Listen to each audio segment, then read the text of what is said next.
ഏത് കാലത്താണ് സാംസൺ ഭാര്യയെ സന്ദർശിക്കാൻ ചെന്നത്? മുന്തിരി വിളവെടുപ്പ്, ഗോതമ്പ് വിളവെടുപ്പ്, ഒലിവ് വിളവെടുപ്പ്, ബാർലി വിളവെടുപ്പ്. ഉത്തരം ഗോതമ്പ് വിളവെടുപ്പ്.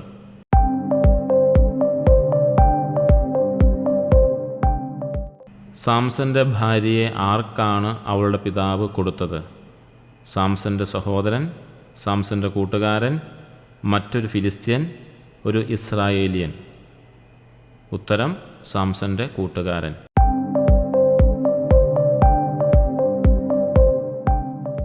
സാംസൺ ഫിലിസ്ത്യരോട് പ്രതികാരം ചെയ്യാൻ എത്ര കുറുനരികളെയാണ് പിടിച്ചത്? 100, 200, 300, 400. ഉത്തരം 300.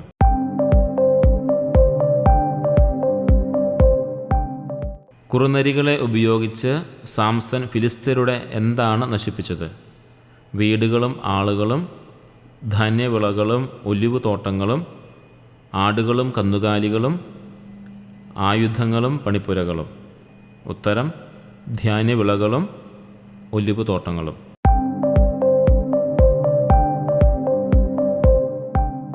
സാംസന്റെ ഭാര്യയെയും പിതാവിനെയും ഫിലിസ്ത്യർ എന്തു ചെയ്തു? തടവിലാക്കി, കൊന്നുകളഞ്ഞു, അഗ്നിക്കിരയാക്കി, നാടുകടത്തി. ഉത്തരം അഗ്നിക്കിരയാക്കി.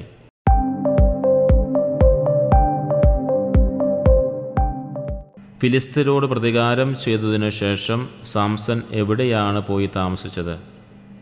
ലേഹി പട്ടണം, തിമ്ന, ഏത്താം പാറക്കെട്ട്, ഗാസ. ഉത്തരം ഏത്താം പാറക്കെട്ട്.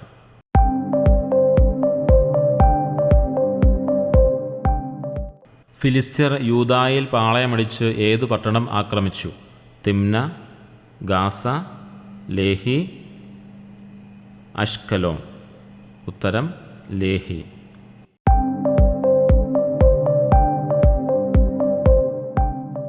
സാംസനെ ബന്ധനസ്ഥനാക്കാൻ യൂദായിലെ എത്ര ആളുകളാണ് ഏത്താം പാറകിടുക്കിൽ ചെന്നത്? 1000, 2000, 3000, 4000. ഉത്തരം 3000.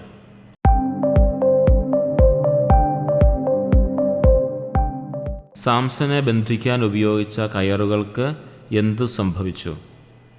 പൊട്ടിപ്പോയി, കരിഞ്ഞ ചണനൂൽ പോലെയായി, അഴിച്ചുമാറ്റി, കത്തിപ്പോയി. ഉത്തരം കരിഞ്ഞ ചണനൂൽ പോലെയായി.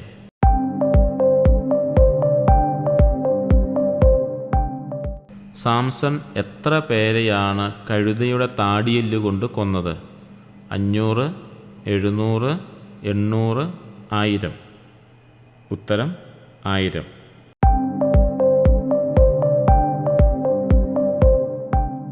സാംസൺ കഴുതയുടെ താടിയെല്ല് എറിഞ്ഞു കളഞ്ഞ സ്ഥലത്തിന് എന്തു പേര് ലഭിച്ചു? ലേഹി, റാമാത്ത് ലേഹി, എൻഹക്കോർ, ഏത്താം പാറ. ഉത്തരം റാമാത്ത് ലേഹി.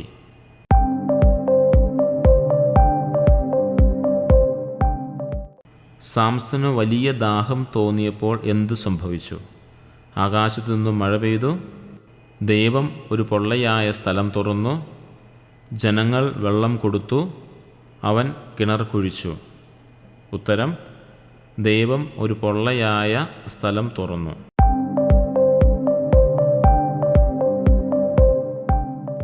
സാംസൺ വെള്ളം കുടിച്ച് ഊർജ്ജസ്വലനായ സ്ഥലത്തിന് എന്തു പേര് ലഭിച്ചു? റാമാത്ത് ലേഹി, എൻഹക്കോർ, ലേഹി, ഷെഖേം. ഉത്തരം എൻഹക്കോർ.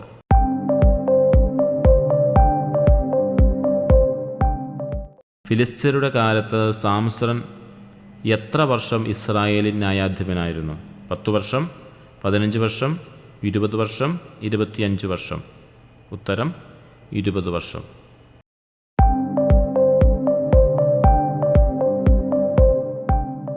സാംസൺ ലേഹിയിലെത്തിയപ്പോൾ ഫിലിസ്ത്യർ അവനെ കാണാനെത്തിയത് എങ്ങനെയാണ്?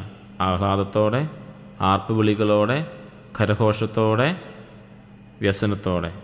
ഉത്തരം ആർപ്പുവിളികളോടെ.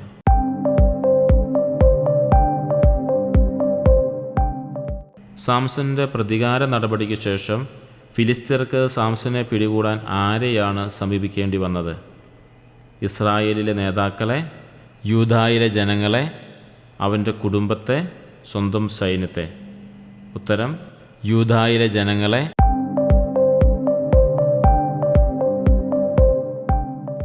സാംസനെ ബന്ധിക്കുമ്പോൾ യൂദായിലെ ആളുകൾ അവന് കൊടുത്ത വാക്ക് എന്തായിരുന്നു? കൊല്ലുകയില്ല, ഉപദ്രവിക്കുകയില്ല, ഫിലിസ്ത്യർക്ക് കൈമാറുകയില്ല, സഹായിക്കും. ഉത്തരം കൊല്ലുകയില്ല.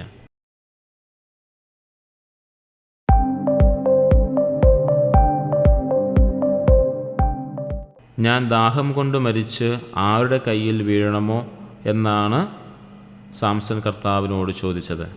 പരിച്ഛേദിതരുടെ, അപരിച്ഛേദിതരുടെ, കൊള്ളക്കാരുടെ, അക്രമികളുടെ? ഉത്തരം അപരിച്ഛേദിതരുടെ.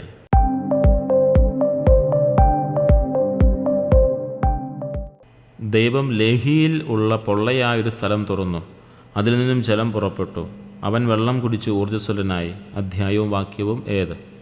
ന്യായാധിപൻ 15:18, ന്യായാധിപൻ 15:19, ന്യായാധിപൻ 14:19, ന്യായാധിപൻ 16:19. ഉത്തരം ന്യായാധിപൻ 15:19.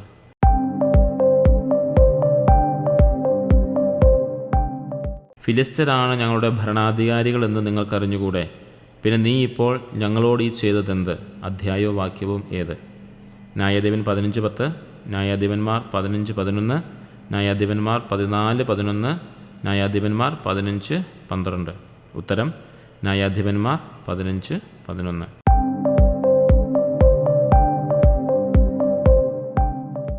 നീ അവളെ അതിയായി വെറുക്കുന്നുവെന്ന് വിചാരിച്ച് ഞാൻ അവളെ നിന്റെ കൂട്ടുകാരന് കൊടുത്തു. ആര് ആരോട് പറഞ്ഞ്?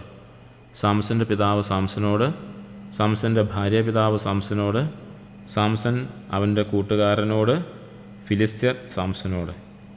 സാംസന്റെ ഭാര്യാപിതാവ് സാംസനോട്.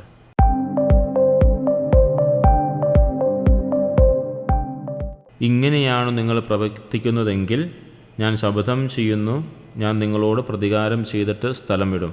ആര് ആരോട് പറഞ്ഞു? ഫിലിസ്ത്യർ സാംസനോട്, സാംസൺ യൂദയായിലെ ജനങ്ങളോട്, സാംസൺ ഫിലിസ്ത്യരോട്, സാംസന്റെ പിതാവ് ഫിലിസ്ത്യരോട്. ഉത്തരം സാംസൺ ഫിലിസ്ത്യരോട്.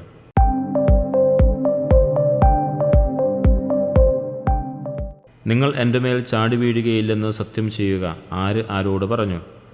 ഫിലിസ്ത്യർ സാംസനോട്, യൂദയായിലെ ജനങ്ങൾ സാംസനോട്, സാംസൺ യൂദയായിലെ ജനങ്ങളോട്, സാംസൺ ദൈവത്തോട്.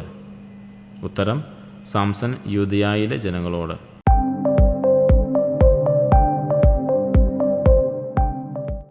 സാംസൺ ഫിലിസ്ത്യരോട് പ്രതികാരം ചെയ്യാൻ കുറുനരികളെ ഉപയോഗിച്ച സംഭവം വ്യക്തമാക്കുക. ഉത്തരം സാംസന്റെ ഭാര്യയെ അവളുടെ പിതാവ് മറ്റൊരുവന് കൊടുത്തതിൽ കുപിതനായ സാംസൺ ഫിലിസ്ത്യരോട് പ്രതികാരം ചെയ്യാൻ തീരുമാനിച്ചു. അവൻ 300 കുറുനരികളെ പിടിക്കുകയും അവയെ 2 വീതം വാലോടുവാൽ ചേർത്ത് ബന്ധിച്ച് അവയ്ക്കിടയിൽ പന്തങ്ങൾ വച്ചുകെട്ടി തീ കൊളുത്തി. കുറുനരികളെ ഫിലിസ്ത്യരുടെ ധാന്യവിളകളിലേക്കും കൊയ്ത കറ്റകളിലേക്കും ഒലിവ് തോട്ടങ്ങളിലേക്കും വിട്ടു.